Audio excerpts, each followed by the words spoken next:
특히 올해처럼요, 폭염과 정말 축축한 장마를 끊임없이 오갔던 여름은 두피나 머리카락 입장에서는 말 그대로 지옥 같은 때였거든요. 그래요? 왜냐하면 자외선에 직간접적으로 계속 공격을 받을 뿐만이 아니라 땀과 같은 분비물이 굉장히 많이 나오잖아요. 두피는 또 기름도 많이 나오게 되거든요. 피지 분비량도 많아서 이런 분비물들이 막 엉키면 두피에 있는 모공을 맞게 되고 두피가 상하기가 쉽죠. 게다가 이렇게 손상된 두피에서 갑자기 일교차가 크고 건조한 바람이 부는 가을철이 성큼 오게 되면 피부는 뭐 유수분 밸런스도 일단 무너지게 되고요.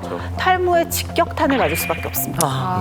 사실 저희가 이렇게 얼굴이나 손, 네. 피부 이런 관리가 보이니까 이제 신경을 많이 쓰는데 사실 두피는 보통 소홀하기가 쉽거든요. 그렇죠. 예, 그런데 두피가 이제 건조하면 머리를 이제 긁게 되죠. 긁게 되고 거기 각질과 비듬이 또 많이 발생하게 되고 염증까지 생길 수가 있습니다.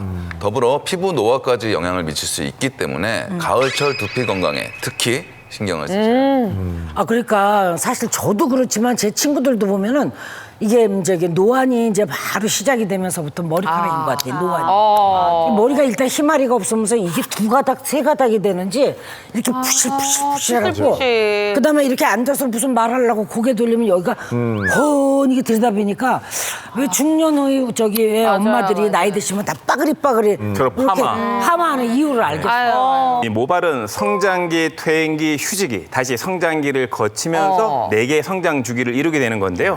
화면을 한번 보시게 되면 성장기에는 2년 내지 8년 정도의 모발을 생산하는 시기를 겪은 이후에 6개월 정도 휴식하는 휴지기를 가지게 되는 겁니다. 네. 이때 모발의 약 10%가 2 내지 4개월 정도 휴지기를 거치면서 빠지게 되는 건데요. 그런데 다이어트, 스트레스, 철분 부족, 갑상선 이상 등으로 이런 다양한 후천적인 영향으로 모발의 휴지기가 앞당겨지거나 휴지기가 끝나지 않고 계속 유지된다면 결국 성장기는 오지 않게 되겠죠. 이때 모발의 10%가 훨씬 넘는 20 내지 25% 이상이 빠지게 된다면 이를 탈모라고 진단을 하게 되는 겁니다. 우리가 주로 탈모하면 사실 남성들의 문제 아닐까? 좀 남성에게서 주로 나타난다라는 인식이 있는데요. 하지만 실제로 병원을 찾는 탈모 환자의 약 40% 이상이 여성이라고 통계가 나와 있거든요. 그래요?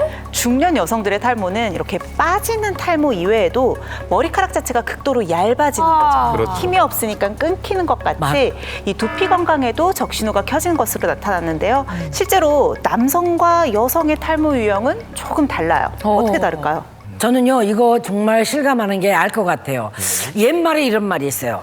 여자가 소갈머리가 없고 남자는 주변머리가 없고 그러면 남자는 그 뭐라 그러나 속이 여자는 여기 속이 듬성듬성 해서 머리가 빠지고 남자는 여기가 일단 M자가 돼요. M자형 탈모. 그러니까 주변머리가 없다는 거. 옛말에 그런 말이 있었어요? 요거는 배현정이가 만들어 놓은 그러고 보니까 저도 점점 이 정수리 부분이 조금 불안한 거예요. 신경을 쓰게 되는데 단순히 이게 볼륨 문제가 아닐 수도 있겠네요. 그렇죠. 자, 지금 사진을 좀 준비를 했는데요. 남성형 탈모는 보시는 것처럼 M자형이나 O자형으로 헤어라인부터 머리가 주로 빠지다 보니까 좀 눈에 잘 띄어요. 그런데 여성형 탈모는요. 헤어라인은 주로 잘 지키거든요. 그런데 주로 정수리나 가르마를 중심으로 저렇게 크리스마스 트리 같은 모양으로 머리카락이 빠지는 것이 특징입니다. 그래서 남성에 비해서 여성형 탈모는 증상이 좀 진행이 되더라도 내가 눈에 딱 보이는 앞쪽의 헤어라인이 잘 유지가 되다 보니까 거울로 이렇게 뒤쪽까지 잘 안 보잖아요. 그래서 빨리 알아차리기가 쉽지 않은 거죠. 야, 그러니까 한마디로 알아차리기가 쉽지 않기 때문에 뒤늦게 발견하면 늦을 수 있다. 야, 이거 탈모를 예방을 그래서 잘해야 될 것 같은데 저는 아주 잠깐이었지만 이 산후에 머리가 빠지는 시기가 있잖아요. 그렇죠. 그때 여성들이 굉장히 우울하거든요. 그렇죠. 이게 회복이 될 수 있을까 이런 불안감 이거는 정말 크거든요. 맞습니다. 이제 실제 연구에 따르면 원형 탈모 환자의 우울증 유병률과 불특정 불안장애 비율은 일반인보다 높은 것으로 할 수 있겠습니다. 우울증뿐만 아니라 일상생활까지 지장이 생길 수 있어 탈모를 미리 예방하고 관리하시는 게 좋겠죠.